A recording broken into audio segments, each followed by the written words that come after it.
नमस्कार मंडळी, मी सूरज खरटमल रत्न मराठी मीडियावर तुम्हा सगळ्यांचं पुन्हा एकदा स्वागत करतो. झी मराठी आणि त्यांचे वेगवेगळ्या कल्पना संकल्पना घेऊन ते नेहमीच आपल्याला एक आकर्षक गोष्टी दाखवत आलेले आहेत आणि एक नवीन मालिका ते घेऊन आलेले आहेत, सनई आणि चौघडे.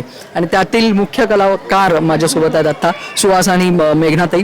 दोघांचंही हार्दिक स्वागत रत्न मराठी मीडियावरती. सुरुवातच अशी करायची आहे, मालिकेने तुमची निवड केली की मालिकाला तुम्ही निवडलेत?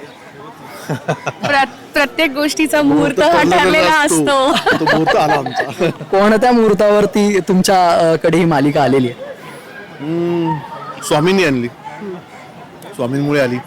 आणि नशिबाने स्वामीच आमच्या मालिकेचे हिरो म्हटलं तरी हरकत नाही. त्यामुळे स्वामींची सगळी इच्छा आहे आणि आम्ही पुढे चालू करायचं. आता तुझ्या बाबतीत काय ताई? मला तर खूप छान वाटतंय, कारण मी खूप वर्षानंतर पुन्हा एकदा प्रेक्षकांच्या भेटीला येते.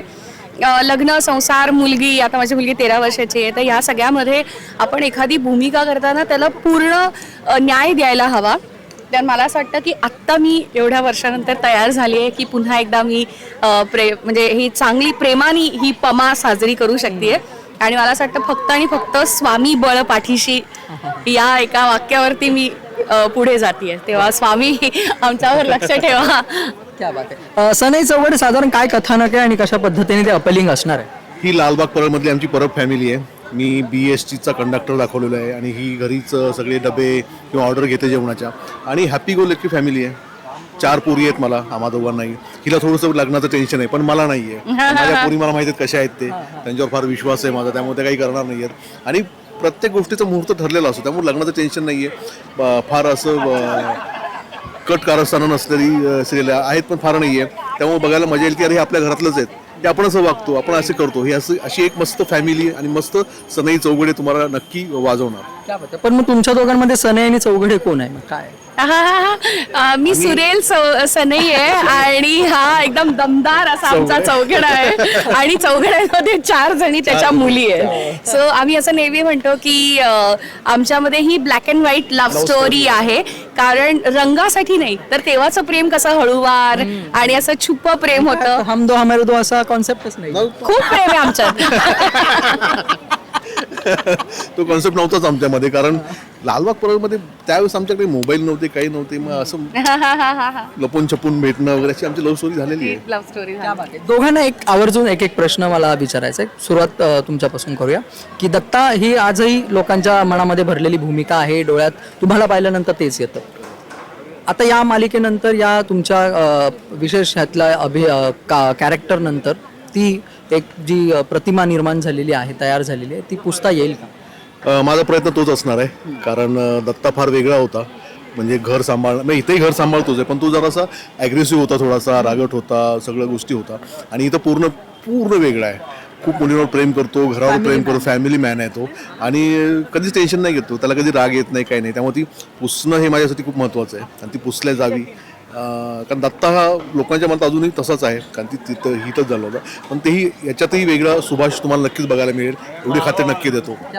तुझ्या बाबतीत ना एक आवर्जून मला बोलायला आवडेल की अनेक व्हॉइस ओव्हर आर्टिस्ट आहेत, काहींना चेहरा आहे, काहींना फक्त आवाज आहे. पण तुझ्या बाबतीत अपवाद आहे की तुला चेहरा सुद्धा आहे, तुझ्या चेहऱ्याला सुद्धा आवाज आहे आणि आवाजाला सुद्धा चेहरा आहे. सो हे चांगला लिहितो. तुम्हाला स्क्रिप्टिंग साठी हवं असेल तर प्लीज. आई शपथ, मी पण रुपारेल. येस, आमचं रियुनियन झालेलं आहे इथे. तुमच्याकडूनच आम्ही शिकत आलेलो आहे. आमचं तुम्ही माझी स्वामींची यस कृपा. येस, या प्रश्नाचं उत्तर. हे बघ, मला असं वाटतं की इथे मी पहिल्यांदा माझ्या आवाजात बोलणार आहे.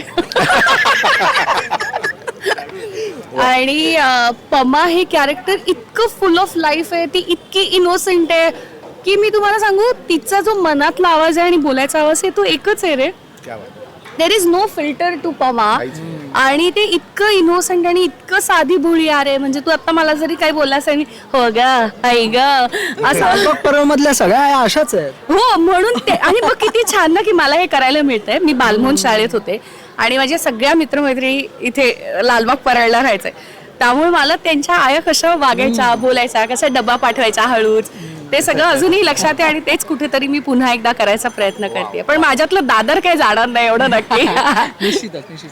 पण झी मराठी आणि त्यांचं एक वेगळ्या पद्धतीचं आत्ता जे वलय आहे की काही घेऊन आलं तर ग्रँजर आणि कलाकारांना त्याच्यामधून एक वेगळी प्रसिद्धी, वेगळा पद्धतीचं एक वेगळ्या लेवलचं खूप काही मिळून जातं या झी सोबत, लोकप्रियता मिळते.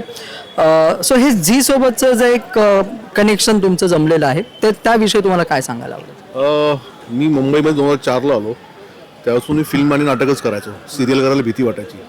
पण जसं राज मगाशी म्हणाला की करेल तर झीची सिरियल करेल असं मी ठरवलं, कारण मला माहित होतं त्यांचं ग्रँजर काय आहे ते. कारण तुम्ही घराघरात पोहोचता आणि ते ठरवलं होतं ते झालं. रात्री सगळं चालली, एवढी चांगली सिरियल माझ्या नशिबाने मिळाली. तशीच ही पण चांगली गोष्ट असलेली, चांगला रोल असलेली मलाही मिळाली. त्यामुळे ही झी तर पोहोचवणार हे मग आपल्याला माहिती आहे. फक्त आपण एक काम करायचं, आपल्या प्रामाणिकपणे पण काम करायचं, एवढंच आहे माझ्या हातामध्ये. बाकी त्यांच्या हातात आहे सगळं. ताई तुझ्या बाबतीत असं आहे की म्हणजे कलाकार प्रेक्षकांना हे मला सांगायला आवडेल की चेहरा तर तुझा ओळखत असते, परंतु मधल्या काळामध्ये तुम्ही जे काही अनाउन्समेंट्स ऐकले असतील झीवरचे वगैरे, तर ते त्याच्या मागचा चेहरा आहे आणि तोच चेहरा आता तुम्हाला पडद्यावरती सुद्धा बघायला मिळणार आहे. तुझं कनेक्शन? मला, मी तुला खरं सांगू, झी वरची जी पहिली डेली सोप होती तारा नावाची हिंदीमध्ये, त्यात मी छोटी तारा होते. म्हणजे सर्कल माझ्यासाठी कसं पूर्ण झालंय बघ, की झीची जी पहिली मालिका आहे आणि आता माझी कमबॅकची जी पहिली मालिका आहे ती अगेन झी आहे.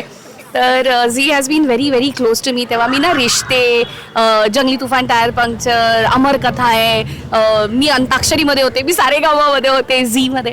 सो झी हॅज बीन म्हणजे यु नो माझ्या आयुष्यातला खूप महत्त्वाचा भाग आहे.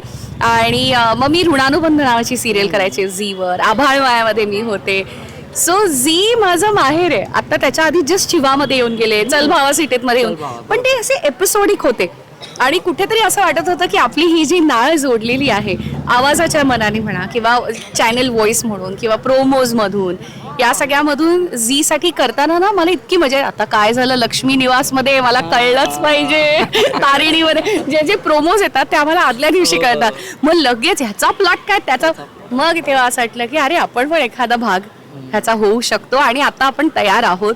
आपलं आई पण आपलं अनुभवून झालंय, एक डबिंग आर्टिस्ट म्हणून मला जिथे पोचायचं होतं तिथे पोचून झालंय.